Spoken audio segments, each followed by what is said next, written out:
L'axe du soleil au château de Versailles. On lit parfois dans certaines revues que les axes du grand canal du château de Versailles soient orientés est-ouest et nord-sud. Certains en ont déduit avec juste raison que le soleil devait se coucher dans l'axe du grand canal les jours des équinoxes. L'altitude du sol devant la façade du château de Versailles tournée vers le Grand Canal est de 142 mètres. L'horizon de la direction du Grand Canal est surlevé en raison d'une colline de 128 mètres d'altitude située à 10 650 mètres. Les fontaines du jardin de Versailles. Depuis 1992, les jardins sont en cours de replantation.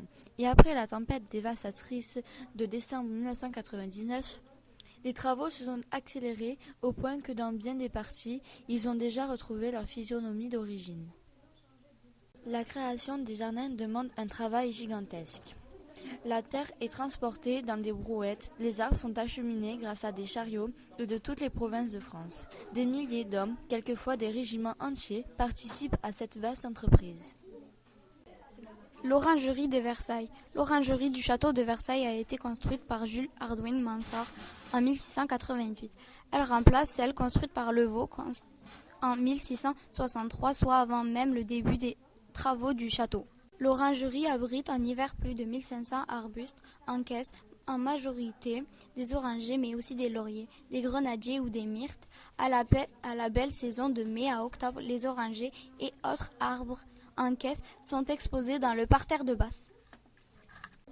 Les bains d'Apelon. Le bosquet des bains d'Apelon est un décor des jardins du château de Versailles. Situé immédiatement à l'ouest du château, il est réalisé par Hubert Robert dans l'esprit romantique sous le règne de Louis XIV.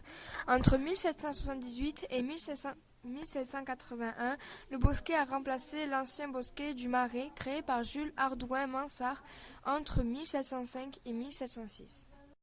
Le potager du roi. Sous la direction attentive de Louis XIV, les meilleurs artistes de l'époque vont faire de Versailles la première cour d'Europe. En particulier, Levaux pour l'architecture, Le Nôtre pour les jardins, Lebrun pour la sculpture. Connu pour ses compétences dans le domaine jardin fruitier et potager, la Quintigny est chargée de fournir en fruits et légumes la table du roi. Les délices et les curiosités du potager du roi. Louis XIV a rêvé d'un potager à son image, unique grâce aux bons offices des magiciens en matière d'agronomie. Le château de Versailles est non seulement unique mais également révolutionnaire. À partir de 1683, dans ce laboratoire renommé dans toute l'Europe, on cultive l'art délicat et délicieux des primeurs. Le bosquet de l'Encelade. Il a été créé en 1675 par Louis XIV et mis en œuvre par André Le Nôtre entre 1675 et 1678. En 1678, un anneau octogonal en gazon et 8 fontaines en rocaille furent installées autour de la fontaine centrale. Ces additions ainsi que les marches reliant les 8 fontaines en octogonal et surtout la galerie de treillage entourant le bosquet furent supprimées en 1706. La fontaine avec le jet d'eau, le plus haut de toutes les fontaines à Versailles, 70 pieds, 25 à 74 mètres. En 1998, le bosquet de l'Encelade a été restauré dans son état original par Pierre-André Lablode, architecte en chef des monuments historiques. Jean-Baptiste de la Quintigny. En 1690, 2 ans après sa mort, paraît son instruction pour les jardins fruitiers et potagers qui rassemble son expérience et ses réflexions notamment sur les méthodes de forçage des légumes et de taille des arbres fruitiers. André Le Nôtre, fils et petit-fils de jardinier, André Le Nôtre est un artiste complet.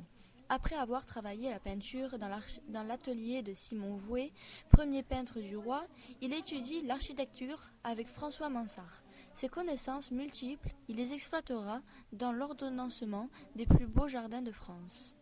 Les modes. Les jardins de la Renaissance italienne qui jouent des dénivelations naturelles pour leur parterre-étage et leur jeu influencent les réalisations françaises jusqu'au type codifié par le nôtre pour l'imagination paysagiste l'emporte pour les jardins anglais.